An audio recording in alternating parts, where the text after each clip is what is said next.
dans notre interrogation sur le rapport entre humain et nature, et plus particulièrement entre innovation et nature, il a le rapport de recréation, c'est-à-dire de recréer des conditions d'existence dans des lieux qui, a priori, ne sont pas conçus pour ça. Alors, recréer l'atmosphère sur Mars, ça pose plein de questions.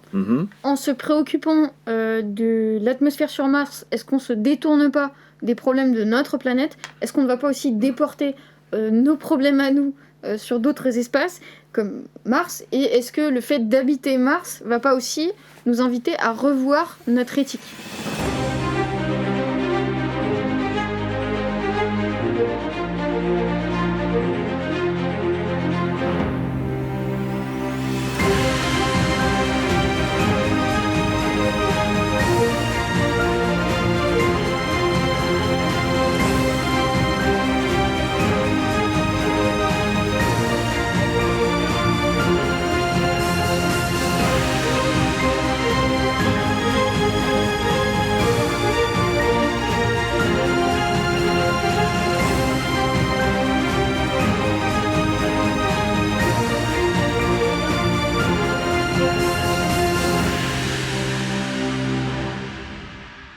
Moxie, donc c'est une innovation américaine, et Moxie est une machine qui fabrique de l'air sur des endroits comme Mars par exemple, voilà. Donc c'est une machine qui est explicitement prévue pour les premiers êtres humains à poser le pied sur Mars. Voilà, donc recréer un air respirable.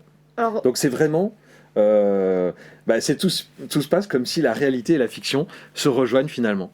oui, puisque on a beaucoup de récits dans la fiction qui parlent de ce voyage au-delà de la Terre sur d'autres planètes. Moi, je pense à Dante dans la Divine Comédie, puisque Dante parcourt tout l'espace, il va de planète en planète vers Dieu, il visite plein de corps célestes. Et là, en fait, comme tu dis, on passe de la fiction à la réalité, et ça va effectivement nous poser plein de problèmes. Alors c'est bien que tu cites Dante pour parler de Mars, on aurait pu parler d'Elon Musk aussi. Exactement. Mais évidemment c'est une autre référence et c'est tout l'intérêt de notre dialogue. Et donc c'est quelque chose qui nous entraîne en dehors de notre système terrestre. Et toute la question c'est aussi celle de la ressemblance et de la différence, c'est-à-dire est-ce qu'on réimporte un modèle entier qui est le modèle terrestre, ou est-ce qu'à partir d'un terrain vierge finalement on essaie d'imaginer tout un autre modèle par rapport à un environnement qu'on chercherait à préserver sur Terre, mais qui là n'existe pas du tout finalement. Il n'y a pas d'environnement à préserver sur Mars. Oui, et je trouve que c'est intéressant ce que tu dis sur recréer ou pas notre double en fait, parce que ce serait un peu la chance de repartir à zéro, comme ça me fait penser à tous les gens qui étaient vraiment pleins d'idéaux politiques et qui ont voulu créer des utopies dans des endroits en créant des nouvelles communautés avec des nouveaux principes politiques et des nouveaux idéaux éthiques. Voilà, c'est un peu pareil. Est-ce qu'on va pas avoir des gens qui sont imprégnés d'idéalisme et de nouveaux principes, essayer d'aller créer un nouveau monde où on n'a pas les problèmes sur Terre, et donc effectivement ça pose le problème du double. Est-ce que, mais alors ça c'est aussi intéressant, mais on l'a vécu déjà sur Terre, enfin au moment des grandes explorations du XVe siècle. Donc là on a des exemples finalement des sortes de préfiguration de ce qui se passe avec les discours, avec les voyages interplanétaires, non ? Oui, finalement c'est une sorte de nouvelle question de ce qu'est la conquête des territoires. Sauf que là, c'est pas un territoire terrestre, c'est un territoire interplanétaire ou extraplanétaire. Et surtout, donc la conquête, ce qui va avec, c'est le repoussement des frontières. On repousse les frontières. Et quand tu parles de conquête, moi j'entends aussi propriété. Voilà. C'est-à-dire que évidemment les grands voyages du XVe siècle, du XVIe, ont conduit à s'approprier des terres, non, c'est ça ? Voilà, c'est ça. C'est qu'à chaque fois qu'on étend notre territoire, on se pose la question de la propriété, c'est-à-dire qui va échoir ce nouveau territoire.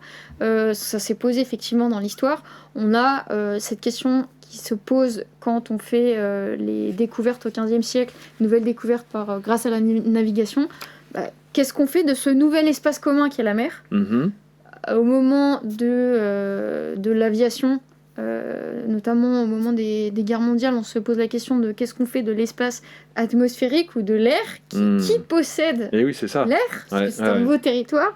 Et donc pour toi, l'exploration interplanétaire, enfin l'exploration spatiale, c'est aussi du même ordre, c'est-à-dire une sorte d'appropriation ou pas, hein, parce que toute la question c'est faut-il reproduire les erreurs du passé, ou en tout cas les tentations du passé, non? Est-ce que c'est ce que tu disais, est-ce que c'est une page blanche, une page vierge, où on fait finalement des actions complètement nouvelles? Oui, en fait c'est ça, c'est à chaque fois qu'on découvre un nouvel espace, on se pose la question de la propriété, avec ce problème de, finalement, à chaque fois on réimporte la logique très basse et matérielle et un peu médiocre des questions de propriété, des questions de est-ce qu'on va pouvoir repartir à zéro de manière vierge?